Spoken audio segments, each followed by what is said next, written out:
नमस्कार, सी न्यूज़ भारत देख रहे हैं आप। मैं हूं अखिलेश पांडे।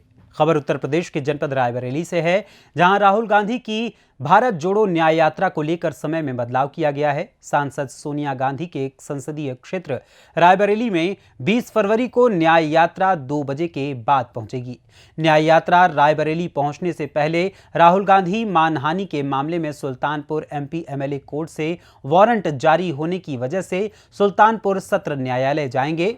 न्यायालय से वारंट रिकॉल होने के बाद राहुल गांधी न्याय यात्रा लेकर रायबरेली के लिए रवाना होंगे। कांग्रेस के उत्तर प्रदेश मीडिया प्रभारी सीपी राय ने प्रेस कॉन्फ्रेंस करके ये जानकारी दी। आइए जानते हैं इस न्याय यात्रा को लेकर उन्होंने और क्या कुछ जानकारी दी। डॉक्टर सीपी राय हूँ, उत्तर प्रदेश कांग्रेस पार्टी का मीडिया डिपार्टमेंट का चेयरमैन हूँ और इस यात्रा के लिए जो मीडिया कमेटी बनाई गई उसका भी चेयरमैन हूँ। मैं अभी चंदौली से चलकर यात्रा के साथ चल करके यहाँ तक आया हूँ।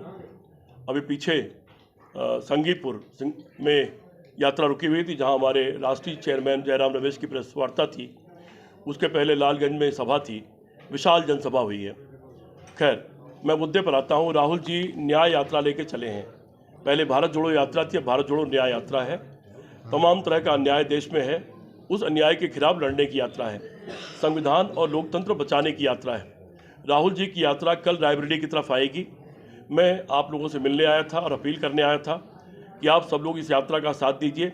ये यात्रा देश और संविधान को बचाने की यात्रा है। ये यात्रा किसान और जवान को बचाने की यात्रा है।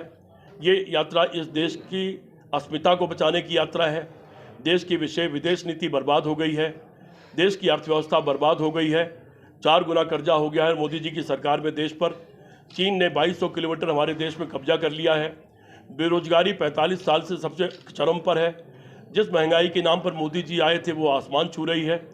रुपए को कह के आए थे कि रुपया डॉलर के मुकाबले बराबर हो जाएगा, वो पाताल में चला गया है।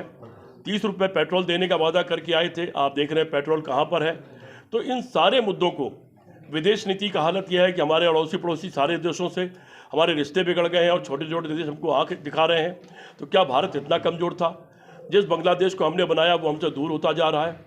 हर बुरे वक्त में जिस रूस ने हमारा साथ दिया वो पाकिस्तान की तरफ बढ़ता जा रहा है। तो विदेश नीति हो, देश नीति हो, आर्थिक नीति हो, सामाजिक नीति हो, सुरक्षा नीति हो, रोजगार नीति हो, स्वास्थ्य की नीति हो, शिक्षा नीति हो, सारे ही फ्रंट पर यह सरकार पूरी तरह फेल हो गई है। सवाल हमारा आपका तो ही है, हमारे आने वाली पीढ़ियों का सवाल है। आज जीडीपी का 85% देश पर कर्जा है। हमारा जब कोई बच्चा पैदा होता है तो करीब 1.5 लाख कर्जा लेके पैदा होता है।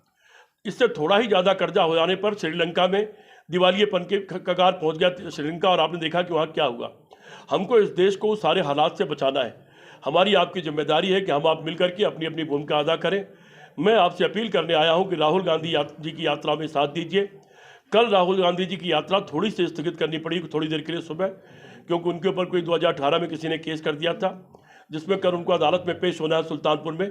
इसलिए वो यात्रा 2 बजे से शुरू होगी फुर्सतगंज से, और उसके बाद की यात्रा के सारे प्रोग्राम आपको मिल गए होंगे, और नहीं मिले होंगे तो सुशील पासी जी जो हमारे प्रदेश के उपाध्यक्ष हैं, प्रवक्ता भी हैं, वो आपको उपलब्ध करा देंगे। मैं बस आप सबसे हाथ जोड़ करके विनती करता हूँ कि मेन मीडिया, अडानी अंबानी का मीडिया तो हमारा साथ नहीं दे रहा, देने वाला भी नहीं है, लेकिन आप सब लोगों से अपील करता हूँ कि जैसे पूरे देश में पीछे से सारी सोशल मीडिया ने, छोटे छोटे टीवी चैनल ने, छोटे अखबारों ने इस यात्रा को बहुत बड़े पैमाने पर साथ दिया है और इसका प्रचार प्रसार किया है, उसी तरह से इस यात्रा का आप लोग भी साथ दीजिए। बस मैं ये अपील करने, ये विनती करने आया हूँ। बहुत बहुत धन्यवाद। रायबरेली से सी न्यूज़ संवाददाता मृदुलेश त्रिपाठी की रिपोर्ट। फिलहाल इस खबर में बस इतना ही। देश दुनिया की तमाम खबरों के लिए देखते रहें सी न्यूज़ भारत। हर खबर आपके साथ, आपके हाथ।